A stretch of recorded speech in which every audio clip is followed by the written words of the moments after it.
आज़फ़ी हुजू इब्राहिम का ईमान पैदा आग कर सकती है एक अंदज गुलिस्ता पैदा। आज कोথায় যদি উদয় হয় ইব্রাহিমের মতো ঈমান করতে পারে অগ্নিকুণ্ডে খুবসুরত এক গুলিস্তান। জোরে কোন সুবহানাল্লাহ। আজকে মুসলমান সেই ইব্রাহিমের সন্তান হয়ে মসজিদ ভালো লাগে না, মন্দির ভালো লাগে, আছে না নাই বলেন? আসতে বলবেন না, আছে না নাই? মন্দিরে গিয়ে নারিকেলের নাড়ু খায় মুসলমান বেশি না হিন্দু বেশি? বলেন বলেন বলেন। उनको तहसीब ने हर बंद से आजाद किया, लाके काबे से सनम खाने में आबाद किया। नब्बे जुगर सभ्यता मोहे केटे फेलले सब बांधन, मस्जिद छेड़े मंदिरे गिया बासा बेঁধেছো হায় এখন। সন্তানের সাথে মসজিদে যায় না, নেতার সাথে মন্দিরে যায়, আছে না নাই? ওই নেতাকে মেনো না। ইয়াওমা নাদউ কুল্লা উনাসিম বিইমামিহিম, সেই নেতাকে মেনো না যে নেতাকে মানলে তোমাকে জাহান্নাম যেতে হবে। কারণ সেদিন নেতা সহ কর্মী সব এক জায়গায় করে ডাকবেন কে? আসতে বলবেন না, তিনি কে? আল্লাহ তাআলা। দুনিয়া যার সঙ্গে যার সম্পর্ক হবে, আখিরাতে তার সঙ্গে তার কি হবে? হাসর হয়ে যাবে। এইজন্য বন্ধু নির্বাচনে ভুল করা যাবে, দল নির্বাচনও ভুল করা যাবে। একই আলেম দেখবেন সরকারি টাকায় জেলখানার খাবার খায়, আবার একই আলেম সরকারি টাকায় হজ সফরে যায়। আসতে কোন কেন? আবু হানিফা বাদশা মনসুরের টাকার খরচে বাদশা মনসুরের অধীনে থেকে জেলখানায় তিনি জীবনটা দিয়ে দিয়েছেন আবু হানিফা রাহমাতুল্লাহ আলাইহি। আবার সে আবু হানিফার যুগে বহু আলেম ছিল যারা সরকারের তো সমাধি করত। কি ঠিক কিনা? দুই আলেমের মর্যাদা কি এক? না। কেউ হাসতে হাসতে ফাঁসির মঞ্চে যায়, আবার কেউ দালালি করে। এগুলোর বিচার হবে কিয়ামতের ময়দানে, ঠিক কিনা? বিচার হবে, আল্লাহ আছে। আমার নবীজি এই তিনজনকে বয়কট করতে বললেন। হেলাল বিন উমাইয়া রাদিয়াল্লাহু তাআলা আনহু করলেন কি? ঘরের মধ্যে থেকে রশি নিলেন, শক্ত রশি নিয়া মদিনার মসজিদের সামনে একটা খুঁটির সঙ্গে দড়িটা বাঁধলেন একটা কোনায়। দড়ি বেঁধে নিয়া অন্য প্রান্তের রশির অন্য অংশ দিয়া নিজের হাতের স্বেচ্ছায় দুটো হাত বাঁধলেন। বেঁধে তিনি মদিনার মসজিদের সামনে নিজেকে আসামি বানায়া বসায় রাখলেন। আর বলছেন, হিলাল রে, তোর মতো বড় আসামি আর কে আছে যার বিরুদ্ধে নবীজি বয়কটের ডাক দিয়েছে? সালাম দেয় সাহাবীদেরকে, কোন সাহাবী সালামের জবাব দেন না। হেলাল বিন উমাইয়ার বুকটা পুড়ে যাচ্ছে। ওই যে বাঁধা হয়েছিল হাত পর্যন্ত ঘা হয়ে গেছে। আল্লাহর কাছে রোনাজারি করতেছেন। মুরারা বিন রাবিয়া তিনি পাহাড়ি গুহার মধ্যে রোনাজারি করছেন, তওবা করছেন।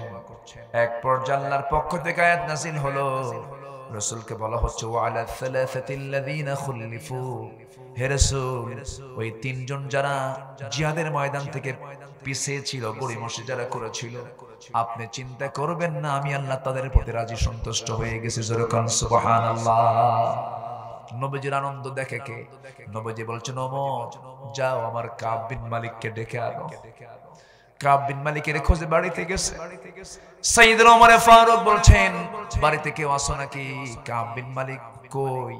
ভিতর থেকে জবাব দিচ্ছে, যে লোকটার খবর রাসূল নেন না, সেই লোকটার খবর আমরাও নেই না। আল্লাহু আকবার বলবেন না? মোহাব্বত হবে কার জন্য? আসতে বলবেন না, কার জন্য? আবার শত্রুতা হবে কার জন্য?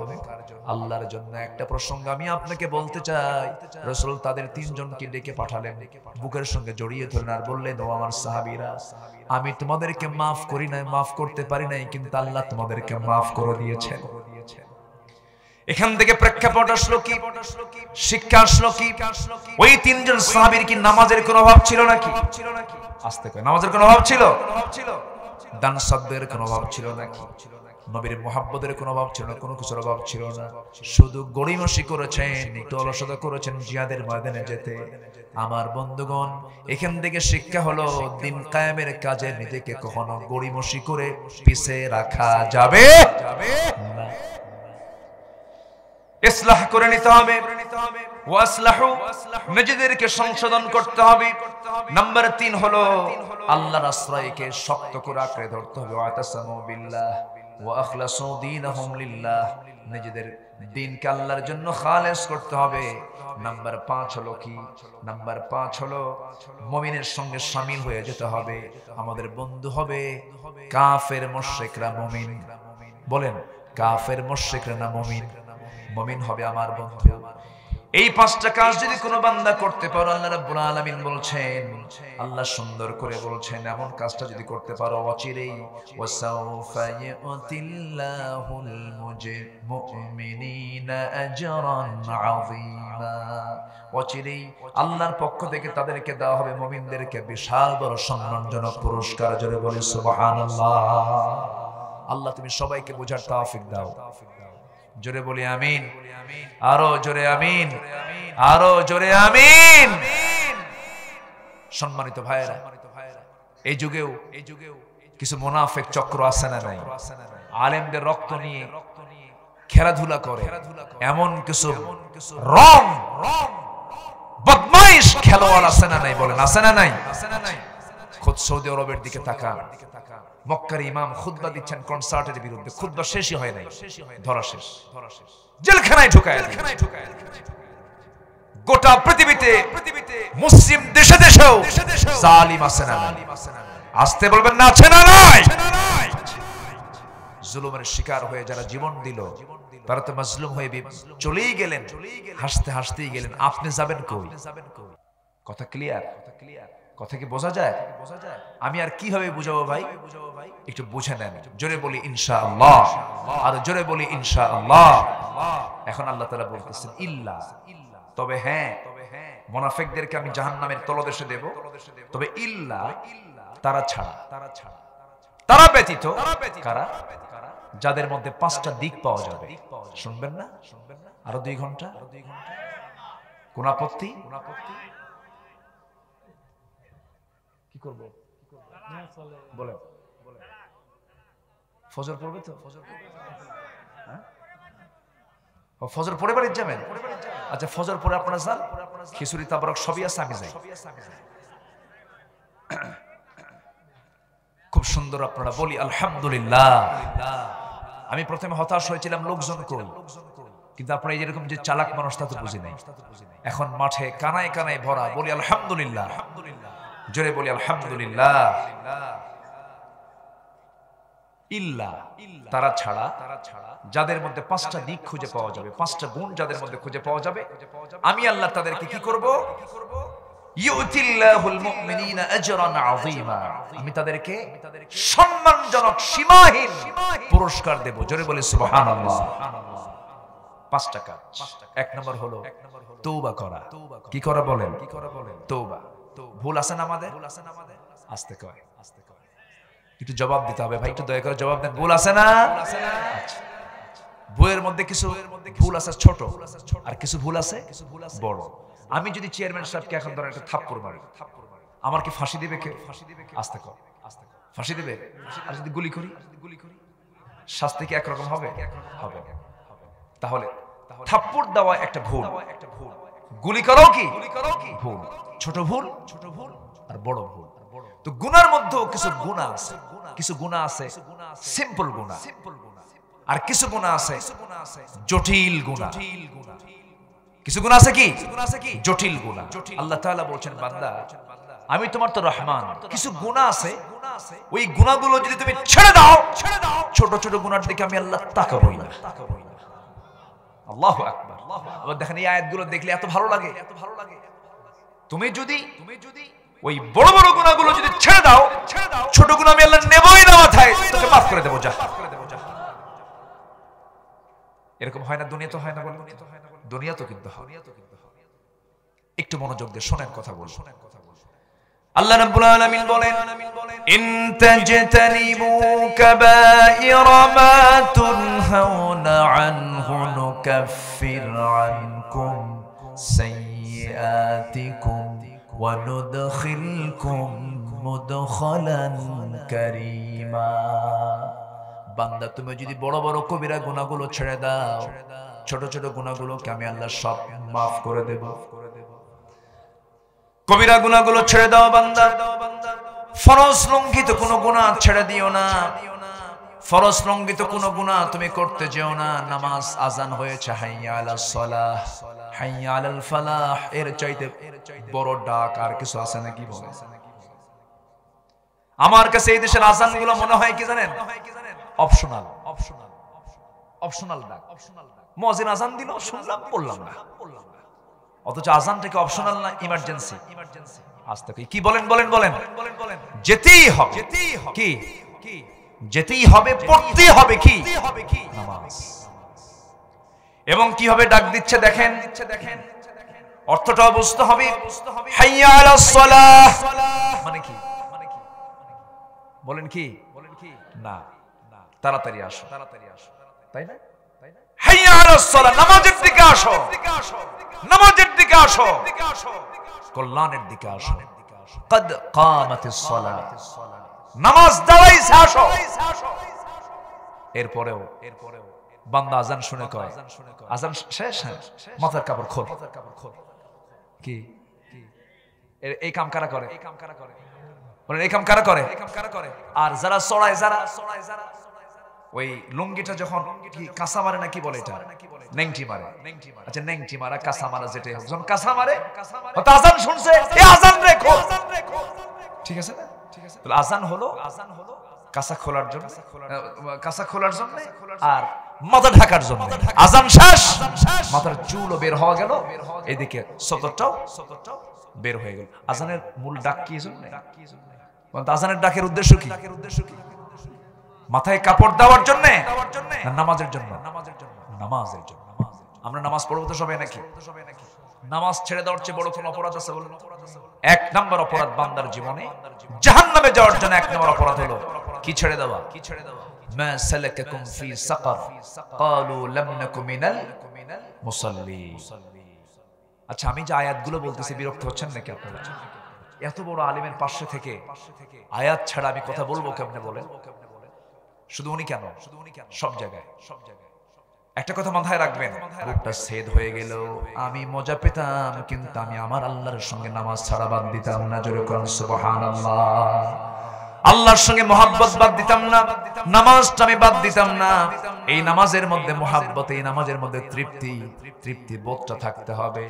আমি গত রমজানে ওমরায় গিয়ে মদিনা মুনাওয়ারায় নবীর কবরের পাশে, আমার নবীর মাকবারা থেকে মাত্র ধরেন 20 থেকে 25 গজ দূরে হবে, কিয়ামুল লাইল তারাবির শেষে রাত 1টার দিকে কিয়ামুল লাইল শুরু হয়ে যায়। নামাজ পড়াচ্ছেন বয়স্ক মানুষ, 80 থেকে 85 বছর বয়সের একজন বুড়া মানুষ নামাজ পড়াচ্ছিলেন। 2 রাকাত কিয়ামুল লাইল নফল নামাজ তিনি পড়ালেন। সময় লেগেছে 35 থেকে 40 মিনিট। কয় রাকাত নামাজ? 2 রাকাত নামাজ। ওখানকার যারা মুসল্লি ম্যাক্সিমাম তারা আরবি বুঝে, নামাজের মধ্যে তেলাওয়াত হতেছে, কিছু কিছু মুসল্লির মধ্যে থেকে কান্নার আওয়াজ শোনা যায়, মুহাব্বতের আওয়াজ শোনা যায়। নামাজের মধ্যে যদি আপনি মজা না পান, কখনোই নামাজ পড়ে আমি তৃপ্তি পাবো না। নামাজের মধ্যে বুঝ থাকতে হবে, মজা পেতে হবে। আল্লাহ রাসূল বলেছেন, যখন তুমি নামাজে দাঁড়াবে ভাবতে হবে তোমাকে অবশ্যই তোমার সামনে কে দাঁড়ায় আছেন। আল্লাহ আছেন, কান্নাকা তারাহু ওয়া ইল্লাম তাকুন তারা ফাইন্নাহু ইয়ারা। তুমি যদি আল্লাহকে না দেখতে পাও না, তোমাকে অবশ্যই দেখছেন, এমন করে তোমাকে নামাজটা পড়তে হবে। আমার বন্ধুগণ, নামাজ ছেড়ে দেওয়ার সবচেয়ে বড় গুনার মধ্যে একটা, বড় বড় গুনাহগুলো আমরা ছেড়ে দেব। বড় বড় পাপগুলো আমরা যদি ছেড়ে দিতে পারি, আল্লাহ বলছেন, ইল্লাল্লাযীনা তাবু ওয়া আসলাহু ওয়া আতাসামু বিল্লাহি ওয়া আখলাসু দীনাহুম লিল্লাহ ফাউলাইকা মা'আল মুমিনিন। জোরে বলুন আল্লাহু আকবার। এক নাম্বার হলো যারা তওবা করবে, তোমার ফিরে আসা। চুরি করে চার জীবনে চুরি করব না, ডাকাতি করে চার জীবনে ডাকাতি করব না, সুদ খাই চার জীবনে খাবো না, জেনা করে চার জীবনে জেনা করব না, মিথ্যা বলছে আর মিথ্যা বলবো না, মিথ্যা সাক্ষী দিছে আর মিথ্যা সাক্ষী দেব না, মানুষকে ঠকাইছে আর ঠকাবো না, জমিরাইল ঠেলছে আর জমিরাইল ঠেলবো না। জমি দখল করেছে আর জমি দখল করব না, অন্যের পুকুর দখল করে পুকুর মাছ চাষ করেছে আর চাষ করব না, যা ভুল করেছে আল্লাহ মাফ করে দেওয়ার জীবনে জাতীয় কোনো ভুল হবে না। বান্দার হকটা পূরণ করে দিয়া তওবা কবুলের কিছু আবার শর্ত আছে। এক নম্বর শর্ত হলো তওবা করতে হবে কার কাছে? তুবু ইলাল্লাহি তাওবাতান নাসুহা। নাম্বার 2 হলো কোনো ইচ্ছা করে কোনো গুনাহ করা যাবে না, যে গুনাহটা করছে সেই গুনাহ আর জীবনে করবে না এমন জাতীয় সিদ্ধান্ত নেওয়া। নাম্বার 4 হলো বান্দার হক যদি কেউ মেরে খাও বান্দার হকটা ফেরত দিয়ে পরে তওবা করো। বান্দার হক পেটের মধ্যে তুলে নিয়ে তওবা করবা, সেই তওবা কবুল হবে না। তওবার কিছু শর্ত আছে, এই শর্তগুলো পূরণ করে কোন বান্দা যদি তওবা করতে পারে তওবার মতো তওবা মঞ্জুর হলে তার জন্য জান্নাত মঞ্জুর। জোরে কান সুবহানাল্লাহ। আমরা তওবা করব কার কাছে? ভুল তো হতেই পারে, পাপ তো হতেই পারে। লাউলাম তুযনিবু লাযাহাবাল্লাহু বিকুম ওয়া লাজাআ বিকওমিন হাত্তা ইউযনিবুন। ও বান্দা তুমি যদি গুনাহ না করো তোমাকে এই দুনিয়া থেকে মিটিয়ে দিয়ে এমন একটা জাতিকে পাঠাবো যারা গুনাহ করবে, আমার কাছে মাফ চাবে, চোখের পানি ফেলে ফেলে আমি তাকে মাফ করে দেব। চিন্তা করছেন? সুবহানাল্লাহ বলবেন না? আল্লাহ চান বান্দার গুনাহ হবে, এটা হওয়া স্বাভাবিক, কিন্তু ইচ্ছা করে কোনো গুনাহ করা যাবে না। গুনাহ হয়ে গেছে সঙ্গে সঙ্গে মাফ চাইতে হবে কার কাছে? গুনাহ করা বান্দার যোগ্যতা, গুনাহ করা বান্দার যোগ্যতা। ফেরেশতার গুনাহ করার কোনো যোগ্যতা আছে নাকি? আসতে বলে ফেরেশতার কি বউ আছে? ব্যবসা বাণিজ্য আছে? অর্থ গুণ ওই ফেরেশতার তো গুনাহ করার কোনো যোগ্যতাই নাই। অনেকে বলে তুমি তো ফেরেশতার মতো। ফেরেশতার মতো কেন? মানুষ তো ফেরেশতার চেয়েও দামি। আল্লাহু আকবার বলে। ফেরেশতার চেয়েও দামি যদি সে মানুষের মতো মানুষ হয়। আলহামদুলিল্লাহ বলে। আমার বন্ধুগণ একটু কান লাগান, মনোযোগ দিয়ে শোনেন। তওবাটা এমন একটা পথ, ভুল হয়ে গেছে, ভুল পাপ কাজ করে ফেলেছে, আল্লাহর কাছে রোনাজারি করে কাঁদবো। একজন মহিলা সাহাবীর কথা আমার মনে হয়ে গেল। একজন মহিলা সাহাবী জিনা করে ফেলেছিলেন, জিনার ফলে পেটে বাচ্চাও চলে আসছে। নবীর কাছে এসে বলছেন, ইয়া রাসূলুল্লাহ আমি তো জিনা করে ফেলেছি। রাসূল বলেন, না করো নাই। না হুজুর আমি জিনা করেছি। না তুমি করো নাই। না হুজুর আমি জিনা করেছি। না তুমি করো নাই। তিনটি বার রাসূল মানা করলেন। এরপরও বলছেন, হুজুর সত্যি সত্যি আমি জিনা করে ফেলেছি, আমার সাক্ষী আমি নিজে। জিনার সাক্ষীর জন্য লাগে 4 জন। কয়জন বলেন? 4 জন লাগে। কিন্তু মহিলা বলছেন, হুজুর কোনো সাক্ষীর প্রয়োজন, আমি তো রাজসাক্ষী, আমি নিজেই জিনা করেছি। রাসূল বললেন, ও সাহাবী পেটে কোনো বাচ্চা আসে নাকি? আসছে বাচ্চা। যাও, সন্তান ডেলিভারি না হওয়া পর্যন্ত কোনো আইন কার্যকর করা যাবে না। মহিলা বলছেন, হুজুর যদি না বাঁচি যাও, আমি তোমার জন্য দোয়া করে দিচ্ছি, যাও। মহিলা চলে গেলেন, চোখের পানি ফেলে ফেলে আল্লাহর কাছে তওবা করতে করতে বেকরার হয়ে যান, সেন্সলেস হয়ে পড়েন, আল্লাহর কাছে মাফ চাচ্ছেন বারবার। সন্তান ডেলিভারি হলো। সন্তান ডেলিভারি হওয়ার 2-3 দিন 4 দিন পর নয়, মাত্র একটা দিন পর নবীর কাছে এসে বলছেন, হুজুর সন্তান ডেলিভারি হয়ে গেছে, আপনি আমার উপর আইনটা কার্যকর করে দেন। রাসূল বললেন, মহিলা সন্তান যে ডেলিভারি হয়েছে সে সন্তানটা জীবিত না মৃত? হুজুর সন্তান তো জীবিত রেখে আসছি। রাসূল বললেন, কোনো কথা নাই, সন্তানের হক তোমার স্তনে আছে, তুমি সন্তানকে দুধ খাওয়াও, যাও। মহিলা বলছে, হুজুর আমি যদি না বাঁচি? রাসূল বলেন, না তুমি চলে যাও, দোয়া করি তোমার জন্য। আমার বন্ধুগণ, আমার রাসূল এমন একটা রাষ্ট্র করেছিলেন যে রাষ্ট্রের আসামি বিচারপতির সামনে স্বেচ্ছায় চলে আসে, পুলিশ লাগে না, র‍্যাব লাগে না, সিতা লাগে না, কোবরা লাগে না, বান্দা চলে আসে বান্দার ভয়ে না আল্লাহর ভয়ে। আসতে বলবেন না কার ভয়ে? আল্লাহর ভয়ে। প্রশাসন আসামি ধরার জন্য দৌড় মারা লাগে না, লুকায় থাকে না, আসামি নিজেই হাজির হয়ে যায়। কার ভয়ে? আল্লাহর ভয়ে। আমার নবীজি বললেন, মহিলা চলে যাও। সন্তানকে ওই মহিলা দুধ খাওয়াতে লাগলেন। 6 মাসের মাথায় সন্তান টোটালি বন্ধ করে দিলেন, দুধটা বন্ধ করলেন। অন্য খাবারের প্র্যাকটিস গড়ে তুলে সন্তানকে কোলের মধ্যে করে নিয়ে তৃতীয়বারের মতো নবীর সামনে এসে বলছেন, হুজুর এই যে সন্তান দুধ খাওয়া ছেড়ে দিয়েছে, আপনি আমার উপর আইনটা কার্যকর করুন, আমাকে ফেরত দিবেন না, তৃতীয়বারের মতো আসছে আপনার কাছে। রাসূল বললেন, সন্তানটা আমার হাতে তুলে দাও। আমার নবী সন্তানকে হাতে তুলে নিয়ে বলছেন, ও সাহাবীরা শোনো, এই যে সন্তানটা আমার কোলে দেখছো, এই সন্তানের লালন পালনের দায়িত্ব যে বান্দা গ্রহণ করবে, ফাইয়া ফিল জান্নাতি কাহাতাইন, 2 নখের দূরত্ব অবস্থান করব আমি তার সাথে জান্নাতের ভিতরে। সাহাবীদের মধ্যে একজন দৌড় মেরে এসে সন্তানকে কোলে করে নিয়ে চলে গেলেন। রাসূল বললেন, যাও মহিলাকে নিয়ে যাও। মরু প্রান্তরে বুক পর্যন্ত পুঁতে রেখে পাথর মেরে শেষ করে দাও। যখন পাথর মারা হচ্ছিল, সাহাবীদের ভিতরে পাথর মারছিলেন, ওই মহিলাকে সুন্দর করে পর্দার কাপড় পরায় দিয়ে যখন পাথর মারা হচ্ছিল, কয়েক ফোঁটা রক্ত এসে আলীর গায়ে লাগলো। নবীর কাছে এসে বলছেন, ইয়া রাসূলুল্লাহ, ইয়া হাবিবাল্লাহ, কয়েক ফোঁটা রক্ত, ওই মহিলার নাপাক রক্ত আমার গায়ে ফিঙ্কি দিয়ে এসে ছিটকে এসে লেগেছিল। রাসূল বলছেন, আলী, কার রক্তকে নাপাক রক্ত বলো? তুমি কি জানো ওই রক্ত, ওই মহিলার রক্ত জমিনে পড়ার পরিমাণ আল্লাহ তাআলা তার সমস্ত গুনাহগুলো মাফ করে জান্নাতের মেহমান বানায় নিয়েছে। আমার নবীজি বলেন, আলী, যা বলেছো বলেছো, কোনো কথা নাই, জানাজার আয়োজন করো। ওই মহিলার জানাজার দায়িত্ব আমি কাউকে দেব না, আমি রাসূল নিজে জানাজা পড়ায় দেব। জানাজার আয়োজন হয়ে গেল। আমার নবীজি জানাজা সম্পন্ন করলেন। সম্পন্ন করার পর শোকাহত হৃদয় নিয়ে রাসূল কান্না বিজড়িত কণ্ঠে বলছেন, সাহাবীরা শোনো, এই মহিলা জীবনের শেষ সময় পর্যন্ত যে পরিমাণ তওবা করেছে, এই তওবা যদি মদিনার ৭০ জন গুনাহগারদের মাঝে যদি বন্টন করে দেওয়া হতো, প্রত্যেকের গুনাহ মাফ করে আল্লাহ রাব্বুল আলামিন প্রত্যেককে জান্নাতের মেহমান বানায় নিতেন। জোরে বলে সুবহানাল্লাহ। এর ফলাফল হলো তওবা। এর ফলাফল কি বলেন? তওবা মানে তওবা করব কার কাছে? আসতে বলবেন না, কার কাছে? আল্লাহর কাছে। কোন ভাইকে গালি দিয়েছি, এটা কখনো মাফ হবে না। ওই ব্যক্তির কাছে গিয়ে বলতে হবে, ভাই আমি তোমাকে গালি দিয়েছিলাম, মাফ করে দাও। এটা কি? মাফ করে দাও। সমস্ত তওবার কন্ডিশন আসতে হবে, আল্লাহর কাছে মাফ চেয়ে নিতে হবে। আমার নবীজি বলেন, ও আমার সাহাবীরা, তোমরা তওবা করো আল্লাহর কাছে। ফাইন্নী আতুবু ফিল ইয়াউমি মিআত মাররা, আমি রাসূল দিনে 100 বার তওবা করি। আল্লাহু আকবার বলেন। রাসূল আমি ইস্তেগফার পড়ি 70 বারের বেশি বার। আমার রাসূল পড়েছেন ইস্তেগফার, আমার রাসূল পড়েছেন তওবা। আল্লাহু আকবার বলেন। এইজন্য তওবা ইস্তেগফারটা আমরা বেশি করে পড়ব। আল্লাহর কাছে আমরা কাঁদবো, চোখের পানি ফেলে যদি কাঁদতেই হয় কাঁদবো। আমরা কার জন্য? আসতে বলবেন না, কার জন্য কাঁদবো? কার কাছে কাঁদবো আমরা? যুবকরা যুবতীর জন্য কেঁদে লাভ নাই। গার্লস স্কুলের সামনে কিছু যুবকরা ইতিমের মতো বসে থাকে, আছে না কিছু? এই যুবকরা কথা কও না কেন? আছে না?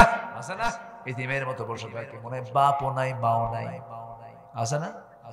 আছে? মেয়েটা স্কুল থেকে বের হয়, গেট দিয়ে বের হয়, পিছনে পিছনে আবার যায়, পিছনে পিছনে যায় ছেলের। মেয়েটা কোনো কথা বলে না, পিছন থেকে বলে, একটা বারের জন্য একটু কথা বলো না। 3টা রাত যাবত ঘুম নাই, আমার চোখটা গর্তের মধ্যে চলে গেছে, একটা বার বলো ভালোবাসি। লাভ নাই বাবা। এই সমস্ত নোংরামের সম্পর্ক করে শুধু ফুসকাওয়ালার লাভ, চুরি ফিতাওয়ালার লাভ। আস্তে কয়, ঠিক কিনা? সম্পর্ক গড়তে হবে কার সাথে? আসতে বলবেন না, কার সাথে? বুক উঁচু করে সামনে দিয়ে হাঁটবা, পিছনের দরজা দিয়ে যাবা। বিয়ে করার প্রয়োজন, সামনের দরজা দিয়ে যাবা। মুরব্বিকে বলবা, মেয়ের বাবার কাছে সংবাদ দিবা, বিয়ে করা। কি চুরি করার দরকার আছে? চুরি করার দরকার আছে? কোন জেনার কাছে যাবা না। আল্লাহ তাআলা বলছেন, ও বান্দা, আমি তোকে আমার আরশ আজিমের ছায়া জায়গা দেব। সাবআতু ইযিল্লুহুমুল্লাহু ফি যিল্লিহি ইয়াউমুল লা যিল্লা ইল্লা যিল্লুহু, ইমামুন আদিল, রাজুলুন কলবুহু মুআল্লাকুন বিল মাসাজিদ, রাজুলুন ইযা দাআতহু ইমরাআতুন যাত হাসাবিন ওয়া জামালিন, ইন্নী আখাফুল্লাহ আখাফুল্লাহ আখাফুল্লাহ। আল্লাহু আকবার। কোন নারী তোমাকে প্রস্তাব দিয়েছে, তুমি বলে ফেলবে আমি কাকে ভয় করি? আল্লাহকে। আল্লাহ বলবেন, আমি তোকে আমার আরশ আজিমের ছায়া জায়গা দেব, যা। তার জন্য আকাশের দরজা খুলবেন কে? আসতে বলবেন না, কে? কাফেরের জন্য, মুশরিকের জন্য, মুনাফিকের জন্য আসমানের দরজা খোলা হবে, আর ঈমানদারের জন্য আকাশের দরজা খুলবেন কে? আল্লাহ তাআলা। আরশ আজিমের ছায়া আল্লাহ তাআলা আমাদের সবাইকে জায়গা করে দেন। কেউ তো আমিন বললেন না। জোরে বলেন আমিন। আরো জোরে বলেন আমিন। আরো জোরে আমিন। কষ্ট পাচ্ছেন? তওবার আরেকটা প্রেক্ষাপট আছে। সূরা তওবার একটা, আমি যেটা বলতে চেয়েছিলাম এটা বলি, আমি শেষের দিকে আস্তে আস্তে যাব। আর 5টা কাজের একটা কাজ আমরা শিখেছি। হ্যাঁ হ্যাঁ জি, দেখেন আর ধরে ফেলছেন, কিন্তু জয় পয়েন্ট বলতে হবে। বলবো জোরে বলি ইনশাআল্লাহ। একটু বসেন, একটু জিকির করি, লা ইলাহা, জোরে জোরে, লা ইলাহা সুবহানাল্লাহ আলহামদুলিল্লাহ।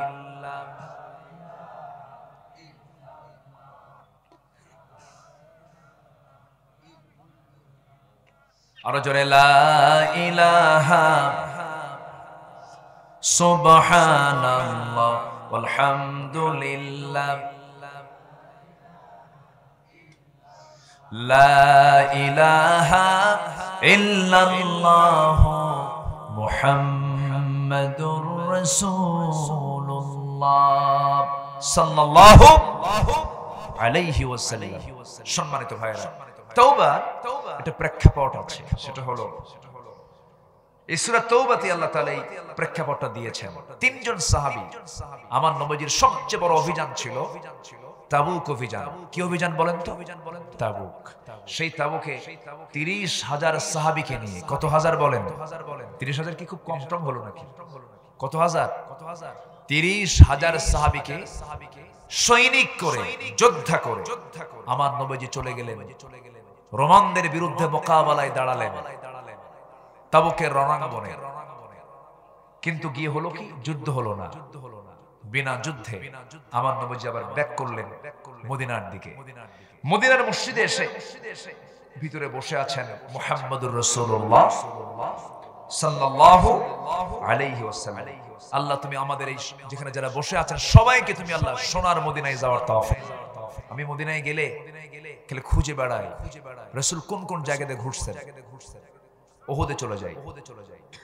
রাসূল মাঝে মাঝে বলতেন, জানো সাহাবীরা, উহুদ পাহাড়কে আমি খুব ভালোবাসি, উহুদ পাহাড়ও আমাকে খুব ভালোবাসে। জোরে বলি সুবহানাল্লাহ। পাহাড় কথা বলবে এক সময়, পাথর কথা বলবে এক সময়, পাথর গাছ কথা বলবে। এই যে দাজ্জাল মোকাবেলা করার জন্য ঈসা আলাইহিস সালাতু ওয়াস সালাম যখন আসবেন, এদেরকে দমন করার জন্য, এদেরকে ধ্বংস করার জন্য আল্লাহর সাহায্য মদতটাও আসবে। ইহুদিরা পাথরের পিছনে দাঁড়াবে, আড়ালে দাঁড়াবে বাঁচার জন্য, গাছের আড়ালে দাঁড়াবে বাঁচার জন্য। আর ওই সময় আল্লাহ তাআলা পাথরের এবং গাছের জবান খুলে দেবে। মুসলমানদের ডাক দিয়ে বলবে, এই জামার এদিকে তাকাও, আমি পাথর, আমার আড়ালে একটা ইহুদি বসে আছে। আল্লাহু আকবার বলো।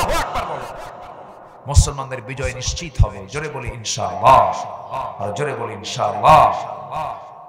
ফিলিস্তিনের হামাস ইসরায়েলে হামলা করলো। আমার দেশের কিছু উল্লুক ভাল্লুক বদমাইশ বলবো আমি, এরা জ্ঞান পাপী, এদের জ্ঞান আছে কিন্তু জ্ঞান পাপীরা। এরা বললো কি জানেন, যে কি দরকার ছিল ইসরায়েলে হামলা করা, অথচ ৭০ বছর ধরে রুটিন ওয়ার্কের মতো সকাল বিকাল হামলা করছে ইসরায়েল ফিলিস্তিনকে, একটা ফতোয়া কেউ দেয় না। আছে না নয়? যুদ্ধের নীতি কাকে শিখান? যুদ্ধ নীতি শিখিয়েছেন মুহাম্মদুর রাসূলুল্লাহ। বদর যুদ্ধের যুদ্ধবন্দীদের সাথে রাসূল কেমন আচরণ করেছেন, গোটা বিশ্বের যারা মরল সেই যুদ্ধ থেকে শিক্ষা নাও। যুদ্ধের নীতিও শিখিয়েছেন মুহাম্মদুর রাসূলুল্লাহ সাল্লাল্লাহু আলাইহি ওয়াসাল্লাম। ওইদিকে আমি যেতে পারছি না, আজকে অনেক কথা ছিল, তো আমি আবার পয়েন্টে আসতেছি। তওবা এটা প্রেক্ষাপট। আমার রাসূল মসজিদে নববীর ভিতরে বসা, আস্তে আস্তে আস্তে করে আসামির মতো ভুল স্বীকার, ভুল হলে কি হয় এরকম ধরনের একটা মানে ভুল এরকম মনে করে এক সাহাবী নবীর সামনে এসে আস্তে করে বসছেন। বসে বলতেছে, হুজুর একটা কথা বলবো। বলো। হুজুর আমি না তাবুকে যাই নাই, যুদ্ধে যাই নাই, জিহাদে যাই নাই। কেন যাওনি তুমি? হুজুর আমি যেতে পারতাম, গড়িমসি করেছি। গড়িমসি বোঝেন তো? গড়িমসি করেছি, অলসতা করেছি, আমি যাইনি। তাই? আচ্ছা, আর কে যাও নাই বলো? আরেকজন যায় না। কে? হেলাল বিন উমাইয়া যায় না। আর কে যাও নাই? মুরারা বিন রাবিয়া যায় না। আর কে? খুঁজো, আমার জানা নাই। তাই? আচ্ছা যাও। উনি ওনাকে পাঠায় দিলেন মসজিদ থেকে, বললেন তুমি এখন যাও। যাওয়ার সঙ্গে সঙ্গে আমার রাসূল নোটিশ দিলেন। কি দিলেন? নোটিশ জারি করলেন।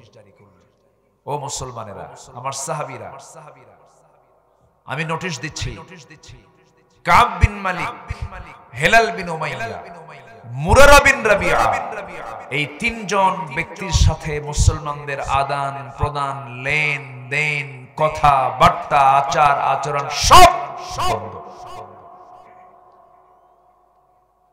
আমার কথা কি বুঝতেছেন সবাই? বন্ধ। আমার নবীজি এমন শক্ত সিদ্ধান্ত নিলেন, কাব বিন মালিক বাড়ির মধ্যে জানি নাই, কিন্তু গোটা টপ নিউজ হয়ে গেছে, আপডেট নিউজ হয়ে গেছে, সব সাহাবীর কানে কানে সংবাদ চলে গেছে, কাব বিন মালিকের স্ত্রী কানেও সংবাদটা চলে গেছে।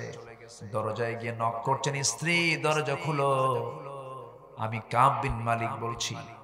দরজার কাছে সে বলছে, আমার স্বামী, আমি আপনার জন্য দরজা খুলে দেব, কোনো সমস্যা নাই, আপনার ঘর, আপনার বাড়ি, দরজা খুলবো, কিন্তু আমি দরজা খুলে আপনাকে ঢুকতে দেব, কিন্তু পিছনের দরজা আমি বের হয়ে যাব, কারণ যে ব্যক্তিকে রাসূল বয়কট করেছেন আমিও তাকে বয়কট ছাড়া থাকতে পারবো না। আল্লাহু আকবার বলবেন না? ঈমান এত সস্তা নয়। কাব বিন মালিক ঘরের মধ্যে ঢুকলেন না, ইউ টার্ন করে ফিরে আসতেছেন। এমন সময় ছোট্ট ছোট্ট বাচ্চা দুইটা স্নেহের পরশ দেওয়ার জন্য বাচ্চাগুলোকে ডাকতেছে, আমার সন্তানগুলো এইদিকে আয়। সন্তান দুইটা বলতেছে, আব্বা যাব না, যাব না, কারণ যে লোকটাকে রাসূল বয়কট করেছেন তার আদর নেওয়ার কোনো দরকার আমাদের নাই। আল্লাহু আকবার। কাব বিন মালিক যাবেন কোথায়? সিজদায় পড়ে পড়ে কাঁদেন, তওবা করেন, আল্লাহর কাছে বলছেন, রোনাজারি করে কাঁদতেছেন, পৃথিবীর কোথাও যদি না স্থান হয়, বান্দার স্থান কোথায়? আসতে বলবেন না, কোথায়? আল্লাহর কাছে। আমি যদি পাপী হই, আমি কার বান্দা? আসতে বলবেন না, কার বান্দা? আমি যদি অপরাধী হই, তবু আমি আল্লাহর বান্দা। একটা হাদিস আমাকে খুবই আনন্দ দেয়। আল্লাহ তাআলা হাশরের ময়দানে কিছু হিসাবে ইয়াসিরের কাতারে কিছু লোককে রাখবেন, সহজ হিসাব দিবেন। কিছু কিছু বান্দাকে আস্তে করে আমার নবীজি, আমার আল্লাহ তাআলা পর্দার আড়ালে নিয়ে নেবেন, পর্দার আড়াল করবেন, নিয়ে কাছে নিয়ে বলবেন, বান্দা তুই কি অকামটা করছিস না? হ্যাঁ করছি। দোষ করছিস কিনা? হ্যাঁ দোষ করছি। আল্লাহ আমি তো দোষ করে ফেলছি। আল্লাহ বলবেন, দুনিয়াতে এই দোষের কি প্রকাশকে আমি করেছি নাকি না করি নাই? যা আজকেও করলাম না প্রকাশ, তো আমি তোর আমি মাফ করলাম, তোকে আমি জান্নাত দিলাম, যা। আমার বন্ধুগণ, আল্লাহ তাআলার রহমত ছাড়া আমরা নাজাত পাবো না, ঠিক, কিন্তু আমার আল্লাহ যেন আমাকে সহজ বিচার করেন এমন যোগ্যতা আমাদের থাকার দরকার আছে না নাই? এমন যোগ্যতা তো আনতে হবে, এমন যোগ্য হতে হবে আমাকে আপনাকে। আমার নবীজির সেই প্রিয় সাহাবী কাঁদতেছেন আল্লাহর দরবারে। হেলাল বিন উমাইয়ার বয়স 70 বছর পার হয়ে গেছে, বুড়া মানুষ, 70 বছরের মানুষ।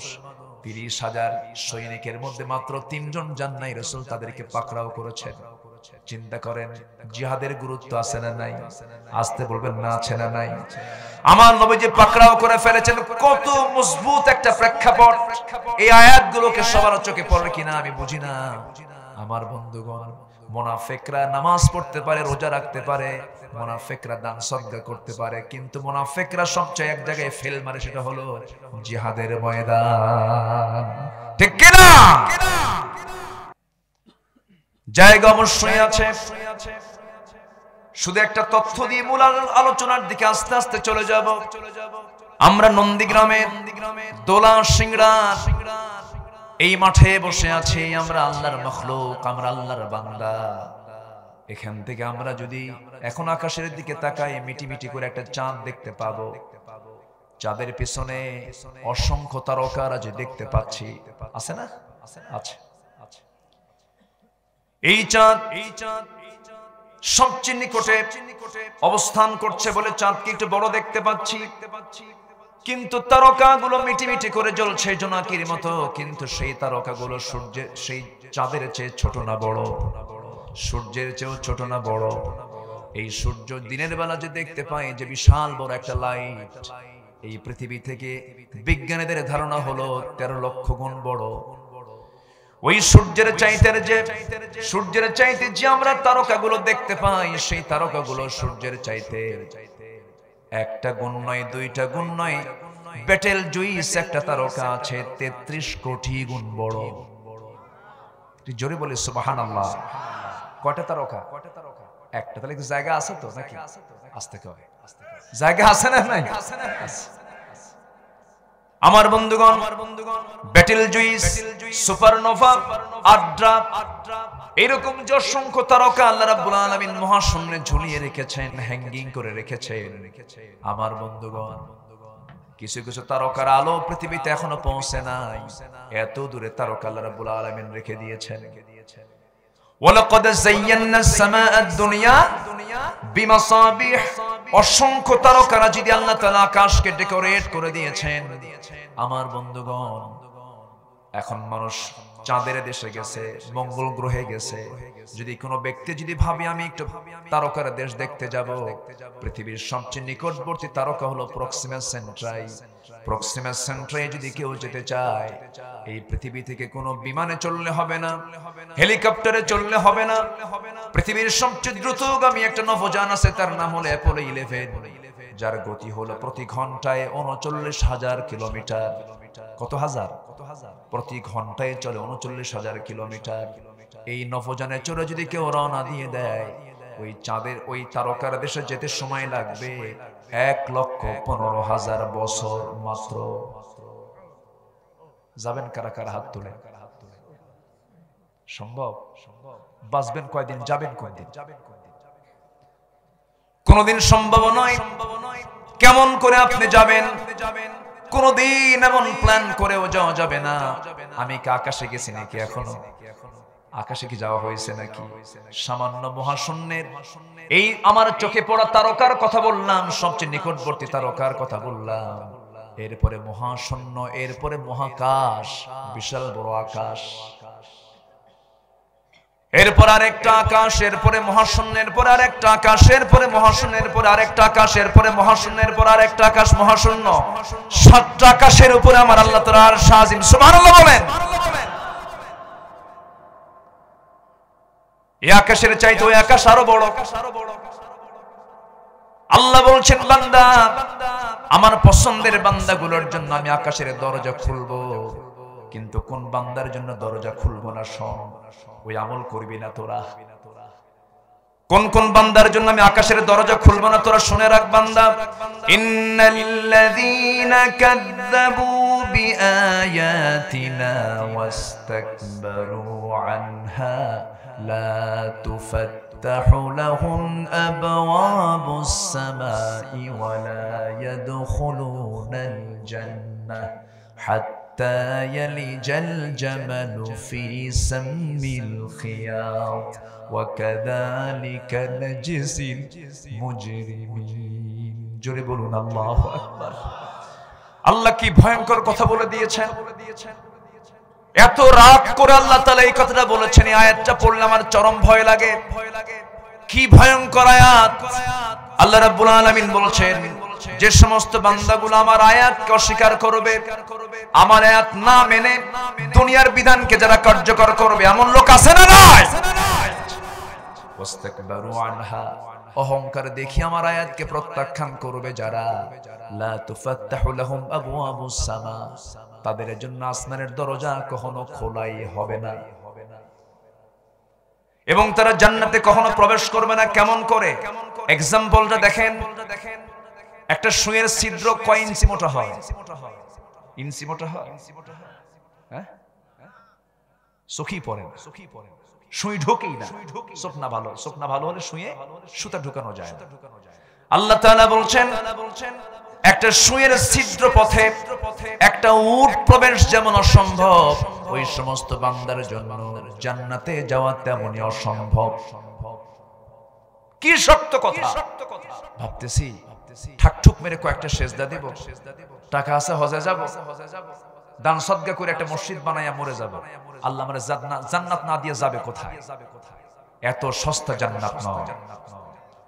আমার দেশে কিছু কানার মতো কিছু লোক আছে, ওই কানার মতো। ওরা কোরআন বোঝে, আবার বলে দেয় আমরাও তো কোরআন বুঝি। এক কানা গেছে মসজিদে নামাজ পড়তে, মাগরিবের আজান হয় নাই, পাশে বসে আছে। ইমাম সাহেবের সঙ্গে কথা বলতে বলতে লাগছে গন্ডগোল, চরম গন্ডগোল। আজান হয়ে গেছে, নামাজে দাঁড়াইছে ইমাম, মুসল্লি হয়ে কানাও দাঁড়িয়েছে নামাজ। ইমাম সাহেব সূরা ফাতিহার পরে এমন একটা আয়াত বলছে যে আয়াতের অংশ হলো ওয়া কানা মিনাল কাফিরিন। ওয়া কানা মিনাল কাফিরিন। কানার কাছে মেজাজ খারাপ হয়, কানা মনে মনে কয় কিছুক্ষণ আগে গন্ডগোল হলো, নামাজের মধ্যে ফতোয়া জারি হলো, আমি কানা কাফের। প্রচন্ড রাগ উঠে গেছে, কিন্তু কিছু বলতেছে না। নামাজ শেষে চলে গেছে। পরের দিন আবার নামাজ পড়তে আসছে। এখন যে ইমাম, তার আবার একটা পা হলো খাটো, ন্যাংড়া সাইজে।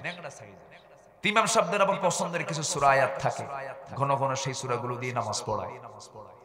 ইমাম সাহেব আগের দিন সন্ধ্যায় যে নামাজ পড়ছে যে সূরা দিয়া, ওই সূরাই আবার পড়া শুরু করছে।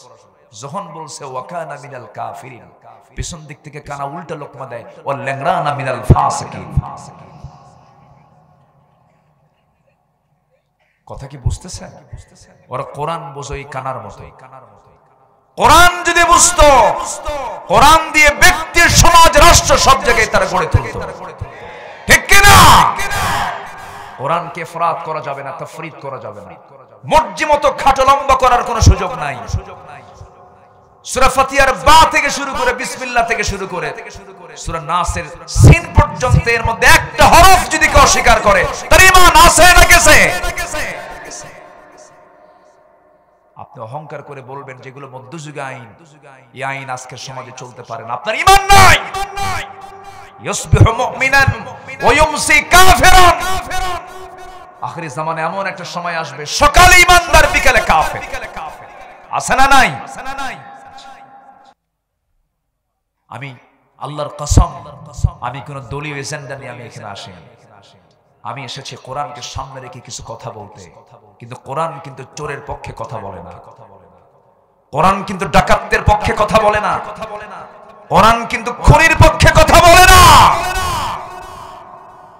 সম্মানিত ভাইয়েরা, সম্মানিত বন্ধুগণ, একটা প্রশ্ন যদি করি, আমার দেশে মানুষ বেশি না চোর বেশি?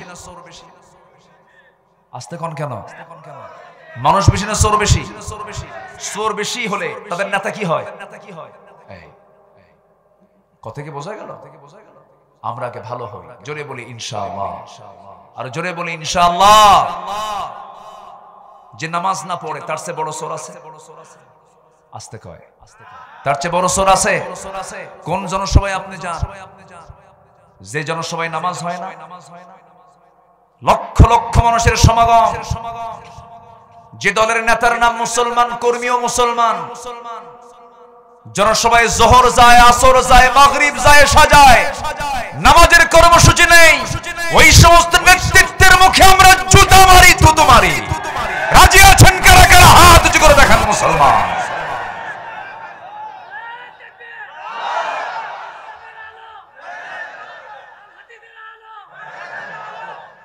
আল্লাহ কবুল করুন, জোরে বলি আমিন।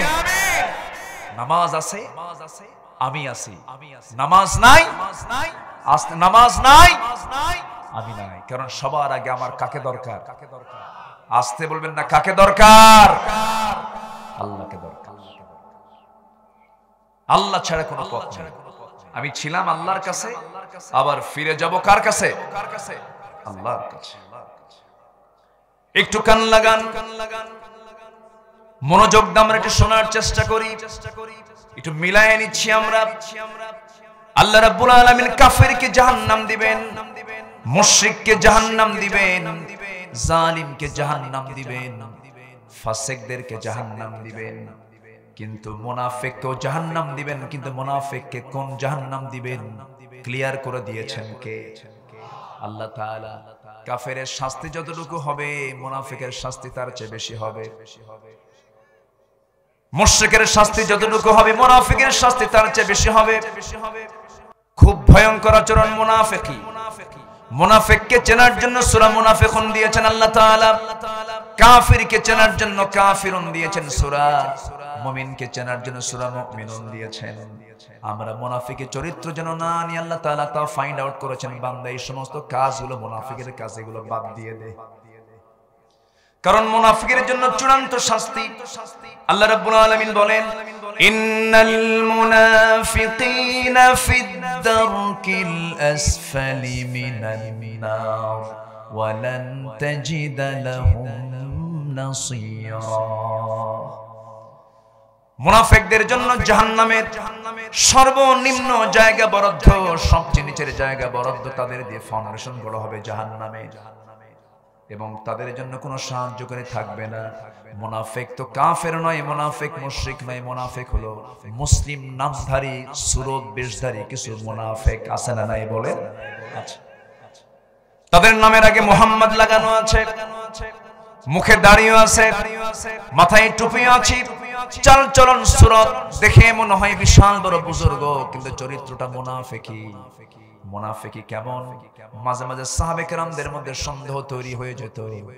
একদিন এক সাহাবী দৌড়ে দৌড়ে নবীর দরবারে আসতেছেন আর বলছেন, নাফাকা হানজালা, নাফাকা হানজালা। নবীর সামনে দাঁড়িয়ে বলছেন, হুজুর আপনার হানজালা মুনাফিক হয়ে গেছে। রাসূল বলেন, হানজালা কেন? কেন কি হয়েছে হুজুর? আপনার সামনে যখন বসে থাকি দুনিয়ার কথা ভুলে যাই, কিন্তু আপনার থেকে যখন পরিবারের কাছে যাই, বাইরে চলে যাই, দুনিয়ার কথা মনে হয়, আমার মনে হয় আমি হানজালা মুনাফিক হয়ে গেছি। রাসূল বললেন, না না হানজালা, এটা মুনাফিকের লক্ষণ নয়। বিয়ে আমার সুন্নাত, সন্তান লালন পালন করা আমার সুন্নাত। ও হানজালা, না না তুমি মুনাফিক হও নাই হানজালা। একজন সাহাবীর কাছে মুনাফিকের তালিকা ছিল, হুযায়ফা রাদিয়াল্লাহু তাআলা আনহু। এই সাহাবীর কাছে মাঝে মাঝে ইসলামের দ্বিতীয় খলিফা ওমর ফারুক রাদিয়াল্লাহু আনহুর মতো মানুষ, যিনি দুনিয়াতে বসে জান্নাতের সংবাদ পেয়েছেন, সেই ওমর মাঝে মাঝে গিয়ে বলতেন, হুযায়ফা দেখো তো, যে মুনাফিকের তালিকা রাসূল তোমার হাতে দিয়েছেন, সেই তালিকার মধ্যে আমি ওমর, আমার নামটা আছে কিনা, আমার নামটা আছে কিনা দেখো তো। কি পেরেশান তারা ছিলেন, নিজের ঈমান নিয়ে তারা বড় পেরেশান থাকতেন। আমার বন্ধুগণ, আমরা যেন মুনাফিকের কাতারে না যাই, ওই সমস্ত বদস্বভাবগুলো আমরা ছেড়ে দেব। জোরে বলি ইনশাআল্লাহ, আরো জোরে বলি ইনশাআল্লাহ। মুনাফিকের লক্ষণগুলো কি কি আমরা কি সবাই শুনতে রাজি আছি নাকি? সবাইকে শুনতে রাজি আছি? মুনাফিকরা জোহর পড়তে পারে, আসর পড়তে পারে, মাগরিব পড়তে পারে, কিন্তু মুনাফিকরা ফজর নামাজ পড়তে পারে না। কি কথা কি বুঝতেছেন আপনারা? মুনাফিকের কিছু লক্ষণ আরো আছে। কথায় কথায় মিথ্যা বলা, ওয়াদা ভঙ্গ করা। এমন লোক তো বাংলাদেশে খুঁজে পাওয়া যাবে না। আস্তে আস্তে কথা বলে, আছে আছে। আমার বন্ধুগণ, ঈমান তো এক জবানে, ঈমানদার এক জবানে কথা বলবে, দুই জবানে কখনো কথা বলবে না। দুই রকম চরিত্র ঈমানদারের কখনো থাকতে পারে না। আল্লাহ তাআলা সাহাবীদের দিয়ে এগুলো বাস্তব কিছু শিক্ষা দিয়ে দিয়েছেন। দুইটা প্রেক্ষাপট আমি আজকে টানবো। তাবুক অভিযান থেকে রাসূল ফিরে এসে দেখেন তিনজন সাহাবী যুদ্ধে যায় নাই। এই প্রেক্ষাপটটা আমি টানবো, জোরে বলি ইনশাআল্লাহ। আরেকটা প্রেক্ষাপট হলো, আমার নবীজি মক্কা থেকে মদিনায় হিজরত করেছেন। হুদাইবিয়ার সন্ধি যখন চুক্তি যখন হবে, হুদাইবিয়ার সন্ধি চুক্তি যখন ভঙ্গ করে ফেললো কুরাইশরা, একজন সাহাবীর কাছে মক্কা থেকে একজন গায়িকা এসেছিল।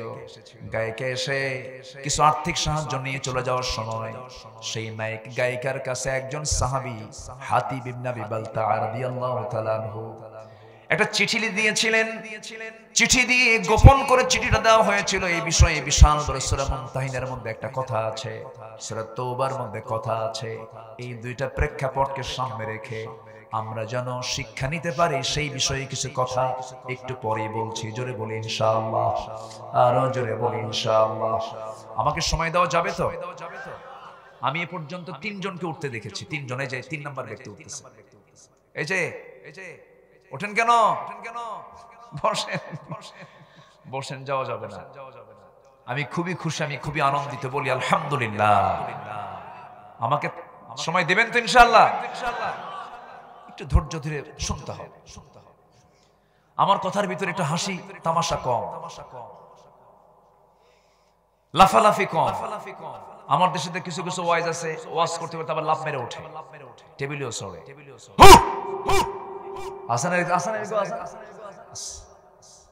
এগুলো বদমাইশি, এগুলো দুষ্টামি। কোরআনকে সামনে রেখে যারা এরকম বেয়াদবি করে, তার পৃথিবীর শ্রেষ্ঠ বেয়াদব, ঠিক কিনা? বেয়াদব। আমার নবীজির আলোচনায় সাহাবায়ে কেরামের শুধু মুখ থেকে, চেহারা থেকে শুধু দুটো জিনিস প্রকাশ পেত। একটা হলো আল্লাহর তাসবিহ করা, আর চোখের কোনা বেয়ে দরদর করে পানি বের হওয়া। নবীজির বয়ানে এই দুটো জিনিস সবচেয়ে বেশি প্রকাশ পেত। আর আজকের কিছু মাহফিলগুলো এমন একটা সিচুয়েশন তৈরি করছে যেন ওটা একটা পুরো একটা যাত্রার মঞ্চ। আছে না নাই? মাহফিলকে করতে হবে ভাব গম্ভীর্য থাকতে হবে মাহফিলে, যেন প্রত্যেকটা শ্রোতার ভিতরে যেন একটা আখিরাত কেন্দ্রিক একটা চিন্তা যেন মাথায় কাজ করে। আলহামদুলিল্লাহ বলে। সম্মানিত ভাই, তাহলে আমরা কি মুনাফিকের কাতারে থাকতে চাই? আমরা কি মুনাফিকের কাতারে থাকতে চাই? মুনাফিকের চরিত্র হলো একমুখী না দ্বিমুখী? বলেন, একমুখী না দ্বিমুখী? ইমানদার কথা বলবে দুই দিকে না একদিকে? একদিকে। জীবন যাবে, তার কথা নড়বে না, তার ঈমান নড়বে না, বাতিল শক্তির কাছে তারা মাথা নত করবে না। যেমনটি করেছিলেন একজন মহিষী নারী ইমরাতে ফিরাউন। আল্লাহ তাআলা তাকে কি সম্মান দিয়েছেন, যার নবী মুসা, যার কিতাব তাওরাত, অথচ আল্লাহ তাআলা কোরআনের মতো কিতাবে ইমরাতে ফিরাউন আসিয়াকে গোটা বিশ্ববাসীর কাছে তাকে মডেল বানিয়েছেন। সুবহানাল্লাহ বলবেন না? এমনি এমনি হয়। First lady of Egypt, first lady of মিশর, মিশরের তিনি ফার্স্ট লেডি ছিলেন। যার ফেরাউন ছিল, যার রাষ্ট্রপতি ছিল ফেরাউন, ফেরাউনের বউ আসিয়া। আচ্ছা, চেয়ারম্যান বড় না চেয়ারম্যানের বউ বড়? ভালো করে কও।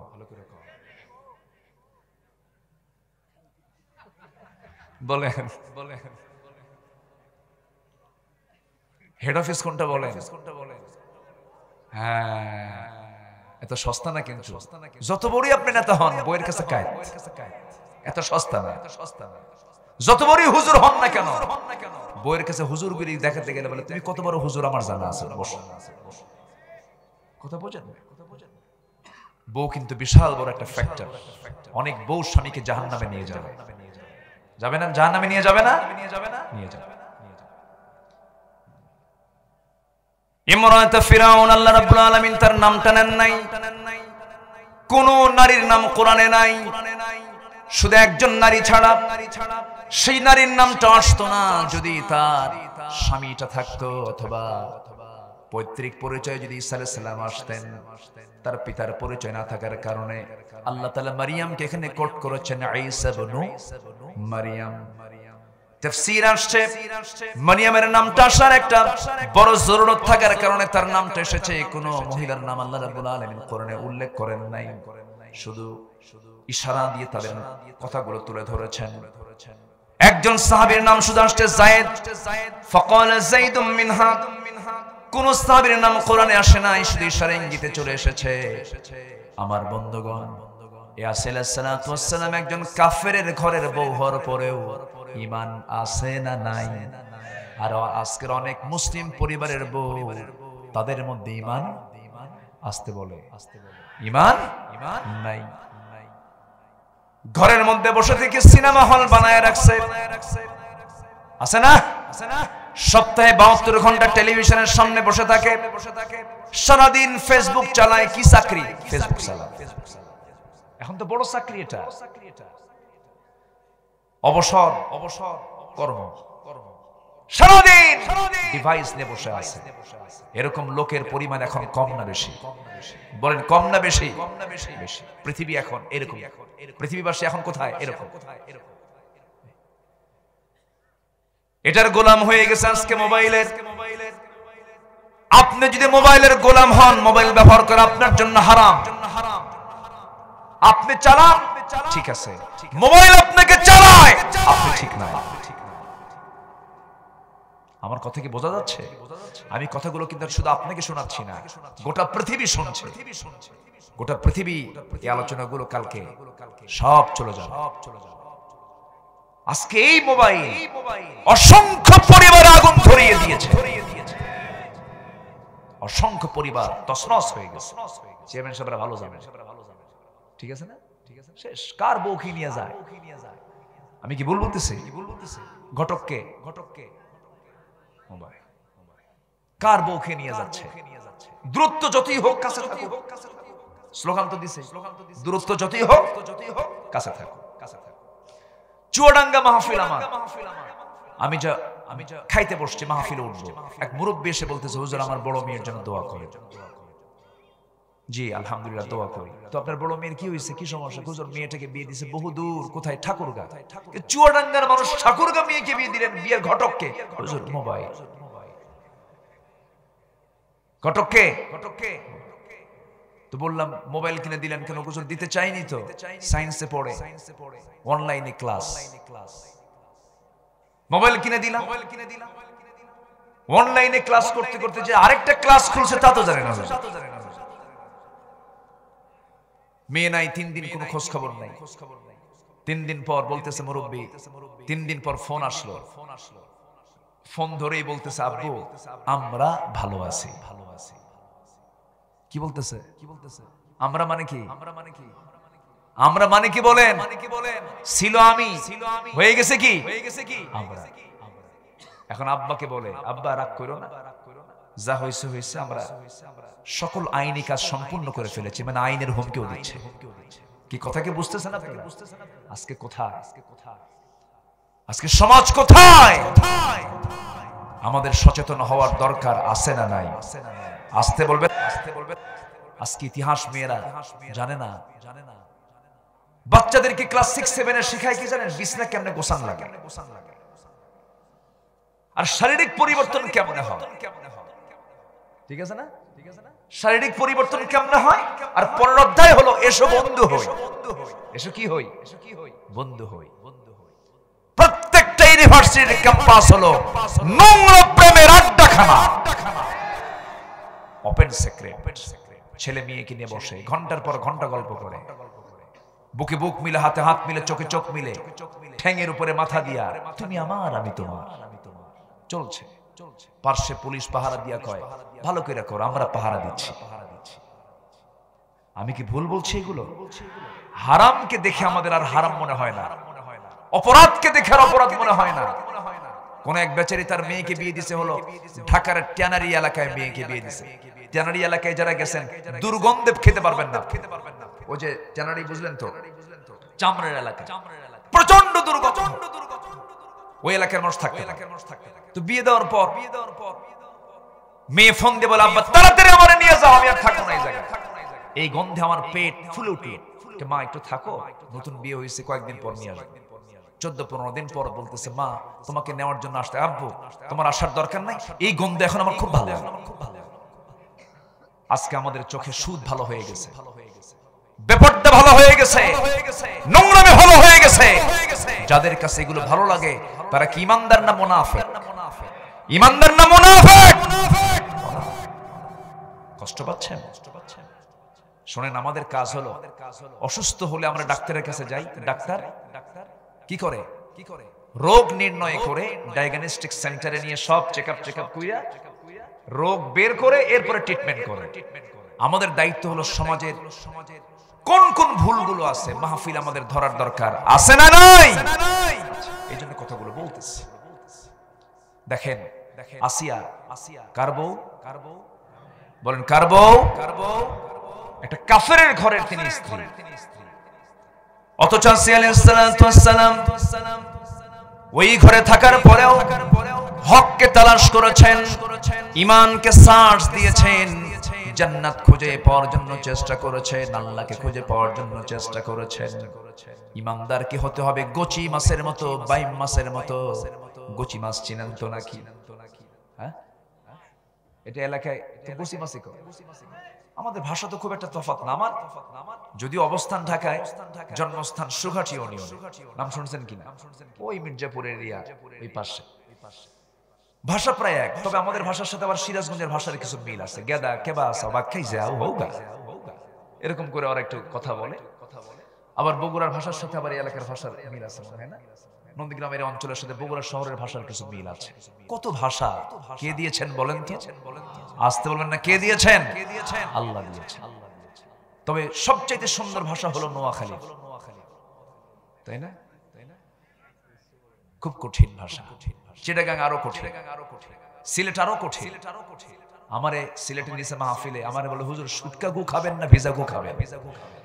আমার তো কামি সারা প্রথম যখন যাই, ভাষার কোনো শেষ নেই, কোনো ভাষাই কিন্তু সহজ না অন্য এলাকার মানুষের জন্য। বগুড়ার ভাষাও যে খুব সহজ তা না। অনেকদিন আগে, বছর 17 কি 18 হবে, নোয়াখালীর লক্ষ্মীপুর কমলগঞ্জে কমলনগরে একটা মাহফিল আমার। তো মাহফিল কমিটি আমাকে বলেন, হুজুর গোটা দেশেই তো চলেন, তো আমরা তো দক্ষিণবঙ্গের মানুষ, উত্তরবঙ্গের এমন একটা বাক্য বলবেন যেটা আমরা বুঝবো না। অনেকক্ষণ চিন্তা ফিকির করে ভাবলাম কি বলা যায়। তো বগুড়া শহরের বগুড়া শহরের যে হৃৎপিণ্ড সাতমাথা এর আশপাশে ধরেন জাহাঙ্গীরাবাদ, বনানী, কলোনি, ওইদিকে মাটিডালি, এই এলাকার মানুষ যে বাংলায় কথা বলে এমন একটা বাক্য আমি রেডি করলাম। আমি বললাম, ভাই শোনেন। ওনাকে বললাম, কে রে তুই আলুতে আলু ওয়াক্কেলি আলু। বুঝতেছেন কি আপনারা? কে রে তুই আলুতে আলু ওয়াক্কেলি আলু। উনি আমার দিকে ফেল করে চেয়ে আছে। তো বললাম, ভাই আমি তো বাক্য বলে ফেলছি। আপনি কি বললেন? আমি বললাম, আপনি বুঝলেন কি সেটাকে বলেন। উনি বললেন, যেহেতু আপনার বাক্যের ভিতরে শুধু আলুই দেখলাম। কে রে তুই আলুতে আলু ওয়াক্কেলিয়া। কি কথা বলেন না? এখানে আলু কয়টা আসছে বুঝতেছেন? ভাষা অন্য এলাকার জন্য অন্য এলাকার ভাষা কঠিন, কিন্তু মায়ের ভাষার চেয়ে আপন কোন ভাষা পৃথিবীতে আছে? আসতে বলবেন না, আছে। কি মাছ বলে? গচি মাছ তো নাকি? গচি মাছ, বাইম মাছ। এ থাকে কোথায়? পানিতে না কাদায়? গাটা কি বলেন? গাটা কি? কাদায় মাখানো না পরিষ্কার? ইমানদারের চরিত্র হবে বাইম মাছ আর গচি মাছের মতো। হাজারো কাদা, হাজারো বালি ওর গায়ে রাখতে দিলেও, চেষ্টা করলেও সে সহজে কোনো হারাম কাজে সে নিজেকে জড়াবে না। সুবহানাল্লাহ। আমরা এই চরিত্র আনবো, জোরে বলি ইনশাআল্লাহ। আসিয়া ছিলেন সেই চরিত্রে। ফিরাউনের ঘরে থেকে ফার্স্ট লেডির মতো লোভনীয় পথকে প্রত্যাখ্যান করলেন। একজন শাসকের বউ কালিমা গ্রহণ করলেন। কালিমা যখন গ্রহণ করলেন, ফিরাউন বলল, আসিয়া শুনতে পেলাম তুমি নাকি কালিমা পড়েছো। সঙ্গে সঙ্গে আসিয়া বলছেন, স্বামী আমার, শুনবেন কেন? আপনি দেখেন, আশহাদু আল্লা ইলাহা ইল্লাল্লাহু ওয়াহদাহু লা শারীকা লাহু। সঙ্গে সঙ্গে ফিরআউন বলল, আসিয়া কি আচরণ তুমি করলে? আমি তো লজ্জায় মরে যাচ্ছি। আমার শত্রু, আমার দুশমন মুসার তুমি পাবন্দী হয়ে গেলে, তুমি দয়া করে ছেড়ে দাও, আমার সম্মান চলে যাবে, আমার যশ খ্যাতি সব নষ্ট হয়ে যাবে। আসিয়া বলছেন, স্বামী আমার, আমি আপনার কল্যাণ চাই, আমি এর চাইতে মহাসত্য আর কোথাও খুঁজে পাচ্ছি না। আপনিও কালেমা পড়ে মুসলমান হয়ে যান। সুবহানাল্লাহ বলবেন না? আসিয়া দাওয়াত দিচ্ছেন ফিরআউনকে। ফিরআউন বলছে, আসিয়া যদি না ছেড়ে দাও ভয়াবহ পরিণতি হয়ে যাবে। আসিয়া বলছেন, স্বামী আমার, আপনি আমাকে যে মৃত্যুর হুমকি দেখাচ্ছেন, মৃত্যুকে আমি কোনো চুল পরিমাণ ভয় পাই না, কারণ মৃত্যু না হওয়া পর্যন্ত আমার সবচেয়ে প্রিয় আপনজন আল্লাহর সঙ্গে আমার মোলাকাত হবে না। আমি তো মৃত্যুকে আলিঙ্গন করতে চাই। আপনি যে হুমকিটা দেখাচ্ছেন, সেই হুমকি দিয়ে আমার কোনো চুল পরিমাণ কোনো ক্ষতি আপনি করতে পারবেন না।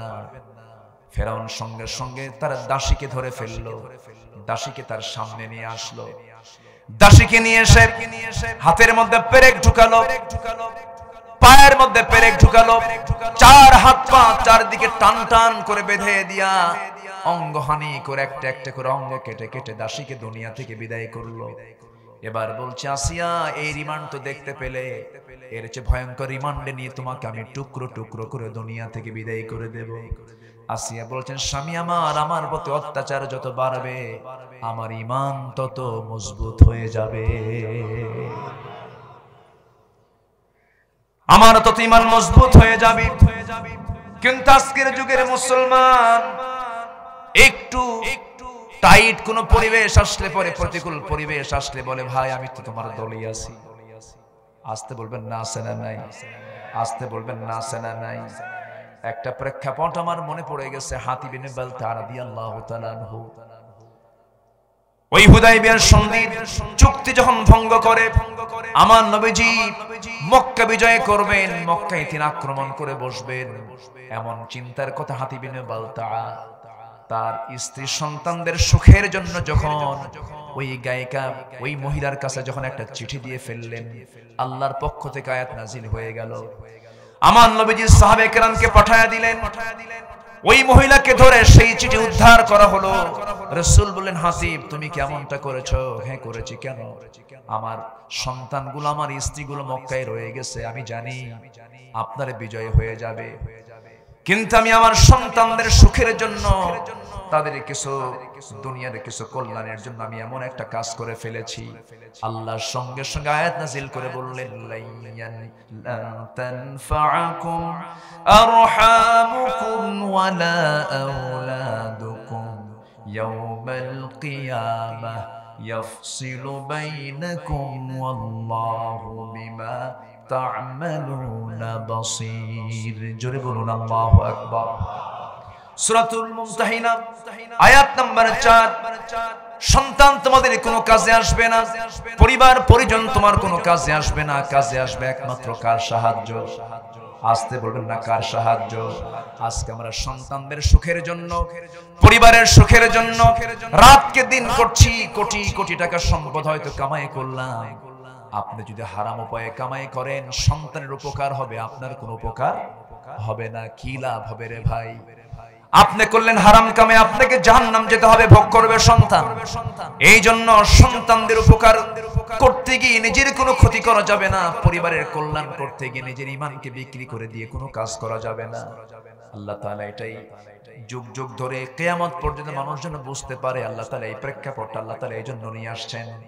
আল্লাহ রাব্বুল আলামিন এই সূরা মুমতাহিনার শুরুতে বলছেন, ইয়া আইয়ুহাল্লাযীনা আমানু লা তাত্তাখিযু আদুওয়ি ওয়া আদুওয়াকুম আওলিয়া তুলকুনা ইলাইহিম বিল মাওয়াদ্দাতি ওয়া ক্বাদ কাফারু বিমা জাআকুম মিনাল হাক্কি ইউখরিজুনার রাসূলা ওয়া ইয়্যাকুম আন তু'মিনু বিল্লাহি রাব্বিকুম ইন কুনতুম খারাজতুম জিহাদান ফি সাবিলি وابتغاء مرضاتي تسرون إليهم بالمودة وأنا أعلم بما أخفيتم وما أعلنتم ومن يفعله منكم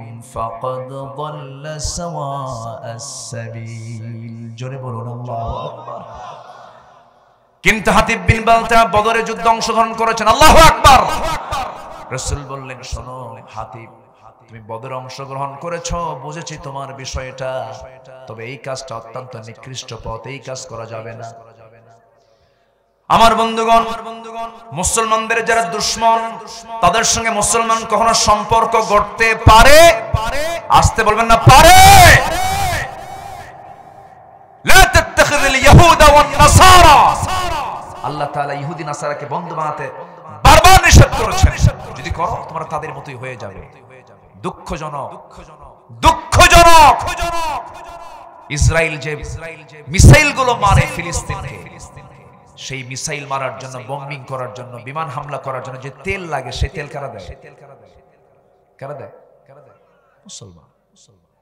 কোথায় যাবে না আজকে? যদি মুসলমান তারা মুনাফিকের চরিত্র বর্জিত, গোটা পৃথিবীর নেতৃত্ব আজকে মুসলমানদের হাতে চলে আসে। আমার ভাইকে আজকে আমি ক্ষতি করছি, আমার ভাইয়ের ক্ষতি আজকে আমি করছি। আমাদের ভিতরে হিংসা যায় না। আমার বাড়ির পিছনের বাড়ি পোস্তা নাই, হয়তো আমার জায়গা দিয়ে সে যায়, যে গন্ডগোল লাগলেই খোটা, এটা নাই তো, খোটা মারে এলাকায়, খোটা মারে। আপনি আপনার জায়গায় খোটা মারলেন না আল্লাহর জায়গায় খোটা মারলেন? জায়গা কার? এখন আস্তে আস্তে কয়, আস্তে কোন, জোরে বলেন জায়গা কার? হয়তো বলেন হুজুর রেজিস্ট্রি অফিসে যান, দেখেন জায়গা কার। রেজিস্ট্রি অফিসে জায়গা হয়তো আপনার নামে থাকতে পারে, মূল জায়গা কার? আপনি যে খোঁটাটা মারলেন, আপনি যে খোঁটা মারলেন, বান্দাকে হাঁটতে দিলেন না, এটার জন্য জবাব দিতে হবে কার আদালতে? আসতে বলবেন না কার আদালতে? আল্লাহর আদালতে। একটু কান লাগান। আজকের সময় খুব দ্রুত চলে যাচ্ছে, বুঝলাম না এত দ্রুত সময় কেমনে গেল বলেন? হ্যাঁ, আমি কি চালাবো আলোচনা? চালাবো। আল্লাহু আকবার, আল্লাহু আকবার বলেন। আমি এতক্ষণ আলোচনা শেষ করে দিই, কিন্তু আমি তো আলোচনার কেবল সূচনা মনে হচ্ছে আমার কাছে। আমাকে সময় দেওয়া যাবে তো ইনশাআল্লাহ? মায়েরা কি মাহফিলে আছে? আছে মায়েরা, আছে আসছে মায়েরা, মাহফিল আসছে। বলি আলহামদুলিল্লাহ, জোরে বলি আলহামদুলিল্লাহ। অনেক কথা জমা হয়ে আছে। আসিয়া আলাইহিস সালাতু ওয়াস সালামের কথা বলছিলাম, মনে আছেন আপনাদের? আল্লাহু আকবার। আল্লাহ তুমি এলাকার মাদেরকে আসিয়ার মতো বানায় দাও, জোরে বলি আমিন। দাসীকে যখন হাত পা কেটে 4 পা শেষ করে দেওয়া হলো আসিয়ার সামনে, তাকে শহীদ করে দেওয়া হলো। আসিয়া দাঁড়ায় আছেন। ফেরাউন বলছে, আসিয়া তোমার সঙ্গে আমার স্বামী স্ত্রীর সম্পর্ক, তুমি কি এমন বিশ্বাসে নেই সম্পর্ক তুমি মাইনাস করে দিলা? তিনি বলছেন, স্বামী আমার আসল সম্পর্ক আমার আল্লাহর সাথে। জোরে বলি সুবহানাল্লাহ। আসিয়া আলাইহিস সালাতু ওয়াস সালাম যখন তার চূড়ান্ত কথা বলে ফেললেন, ফেরাউন জল্লাদকে হাজির করলো। হামান পরামর্শ দিল, ফেরাউন শুনে আপনার ঘরের শত্রুকে বিদায় না করলে আপনার সালতানাত টিকে রাখা কঠিন হয়ে যাবে। শেষ পর্যন্ত ফেরাউন ওই পথটাই বেছে নিল যে পথটা স্বৈরাচারের পথ, জুলুমের পথ, খুনের পথটাই বেছে নিল। যারা খুন করে যারা ক্ষমতায় পাকাপোক্ত থাকে তারাই হলো ফেরাউনদের নাতিপুতি। আসতে কবেন না, জোরে বলেন ঠিক কি না? খুন করে পৃথিবীতে খুন করে মানুষ হত্যা করে স্বৈরাচারী কায়দায় ক্ষমতায় পাকাপোক্ত করতে চেয়েছিল ফেরাউন, ঠিক কি না? 40,000 শিশুকে সে হত্যা করেছিল। ইউযাব্বিহুনা আবনাকুম ওয়া ইস্তাহয়ুনা নিসাআকুম। হাজার হাজার শিশুকে হত্যা করে সে ক্ষমতা পাকাপোক্ত করতে চেয়েছিল। শেষ পর্যন্ত মুসার বিজয় না ফেরাউনের বিজয়? কার বিজয় হয়েছে বলেন? মুসার বিজয় হয়েছে। ইনশাআল্লাহ কোন জালিম, কোন ফাসিক বিজয় হবে না, ফিলিস্তিনের বিজয় হবে। জোরে বলেন ইনশাআল্লাহ। মুসলমানদের বিজয়ের সামনে অপেক্ষা করছে। জোরে বলি ইনশাআল্লাহ। আমি আরেকটু লাইন ঘাট বেঁধে সামনের দিকে এগোচ্ছি। আসিয়ার কথা আসলো মনে, এজন্য বলতেছি একটু আসিয়ার কথাটা বলি, আবার মূল পয়েন্টের দিকে চলে যাব। আসিয়া আলাইহিস সালাতু ওয়াস সালাম সামনে দাঁড়িয়ে বলছেন, স্বামী আমার আপনি আমার মৃত্যুর হুমকি দেখান, আমি তো মৃত্যুকে আলিঙ্গন করি। জোরে কোন সুবহানাল্লাহ। আমি মৃত্যুকে আলিঙ্গন করি। হামানের সঙ্গে পরামর্শ করা ফিরাউন ও হামান ও জুনুদাহুমা। আল্লাহ তাআলা হামানের নামটা কোরআনে কোট করেছেন। হামান তো বড় বুদ্ধিদাতা ছিল, ফেরাউনের বুদ্ধি একটু কম ছিল। বুদ্ধি দিত কে বলেন? হামান। আমার বন্ধুগণ, হামান যখন বুদ্ধি দিয়া তাকে বলল আপনার আসিয়াকে মেরে ফেলতে হবে, জল্লাদকে প্রস্তুত করে দেওয়া হলো। জল্লাদ সামনে এসে হাতের মধ্যে করাত নিয়েছে। কি নিয়েছে বলেন? করাত নিয়ে কপালে ঠেকে দিয়ে বলছে, আসিয়া এখনো সময় আছে, তুমি কি করবা বলো, কি করবা বলো, কি করবা বলো। বারবার তাকে বলছেন। আসিয়া আলাইহিস সালাতু ওয়াস সালাম তার মুখ থেকে বের করছেন, আশহাদু আল্লা ইলাহা ইল্লাল্লাহ, আমি কখনো ছাড়বো না, আল্লাহ ছাড়া কাউকে আমি সাক্ষ্য দেব না, আল্লাহ আমার একমাত্র রব, আমার একমাত্র প্রভু। যখন কপালে ঠেকে দিয়ে যখন করাত যখন চালু করে দিয়েছে, আসিয়ার মুখ থেকে দোয়াও চালু হয়ে গেছে। আসিয়ার মুখ থেকে দোয়া চালু হয়ে গেছে। আল্লাহ রাব্বুল আলামিন সূরা তাহরিমের ভিতরে বলছেন, রব্বি বিনিলি ইনদাকা বাইতান ফিল জান্নাহ ওয়া নাজ্জিনি মিন ফিরআউনা ওয়া আমালিহি। আল্লাহ আমি মনে হয় চলে যাচ্ছি তোমার কাছে, তবে তোমার কাছে আমার প্রার্থনা, ও আল্লাহ তুমি আমার জন্য লি বাইতান ফিল জান্নাহ, আমার জন্য, রব্বি বিনিলি ইনদাকা, আমার জন্য, ইনদাকা তোমার কাছে। আমার এই যে উস্তাদ আমার পাশে বসে আছেন, শায়েখ বসে আছেন, আমি এখন এখানে, উনি বসে আছেন, আমি বলবো ইনদি, আমার কাছে, তোমার কাছে, ইনদাকা। নিকটবর্তীকে বোঝানো হয় ইনদুন দিয়ে। আল্লাহকে আসিয়া এত কাছে টেনেছেন, কি সুন্দর কথা, কি সুন্দর দোয়া তিনি করছেন। তিনি বলছেন, আল্লাহ তোমার কাছে আমার প্রার্থনা, তুমি আমার জন্য একটা ঘর বানাবা, কিন্তু সেই ঘরটা হওয়া চাই তোমার কাছে, ইনদাকা বাইতান, একটা ঘর, বুয়ুতুনের বহুবচন, একটা ঘর তুমি আমাকে দিবা, কিন্তু সেই ঘরটা হওয়া চাই তোমার ঘরের সাথে। আল্লাহু আকবার। আল্লাহকে দূরে রাখা যাবে? কাছে নিতে হবে। জামিউল কালাম, এত মজবুত দোয়া, খুব কম দোয়া আছে কোরআনে, এত সুন্দর দোয়া সাল্লাল্লাহু আলাইহি ওয়াসাল্লাম করেছেন। আল্লাহ তাআলা তার দোয়াটা কোরআনে কোট করে নিয়েছেন। এটা আসিয়ার দোয়া। কার দোয়া বলেন? আসিয়ার দোয়া। ওয়া আমালিহি, ওয়াল্লাহ ফিরআউনের অসৎ কর্ম থেকে তুমি আল্লাহ আমাকে হেফাজত করো।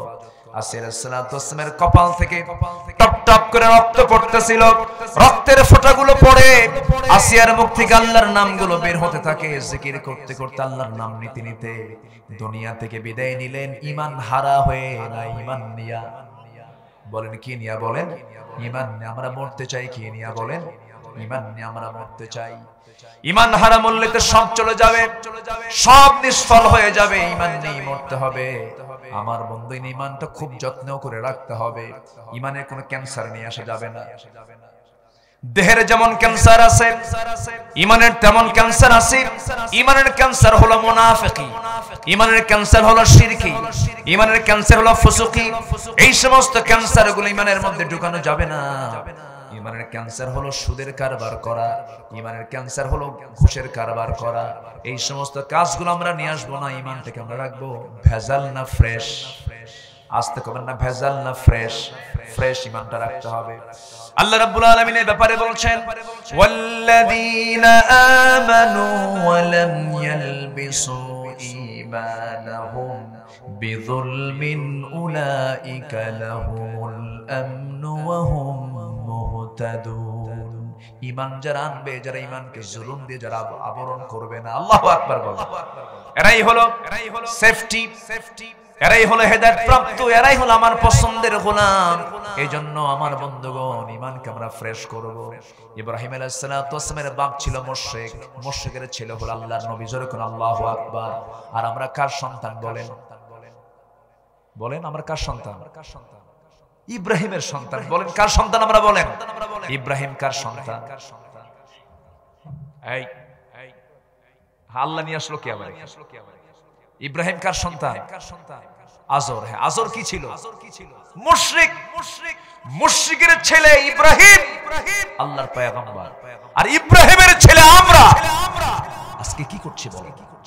একটা মুশরিকের ঘরে জন্ম নিয়ে ইব্রাহিম আলাইহিস সালাম মূর্তিগুলোকে ভেঙে চুরমার করে দিলেন, শিরককে বিদায় করলেন। আর সেই ইব্রাহিমের সন্তান হয়ে আজকে আমরা শিরককে লালন করছি। আসতে বলবেন না, জোরে বলুন ঠিক কি না? আমাদের জাতির পিতাকে আসতে কয়, আরো জোরে কোন, আরো জোরে, আরো জোরে, আরো জোরে। এখানে ভাগ বসানো জিনিস নয়, এটা ভাগ বসানো কোনো জিনিস নয়। মিল্লাতা আবিকুম ইব্রাহিম, সূরা হজ লাস্ট নাম্বার আয়াত, বাড়িতে দেখে নিবেন। সূরা হজ শেষ নাম্বার আয়াত। মিল্লাত মানে জাতি, আবুন মানে পিতা। এখানে বড় আলেম বসে আছে। মিল্লাত মানে জাতি, নেশন।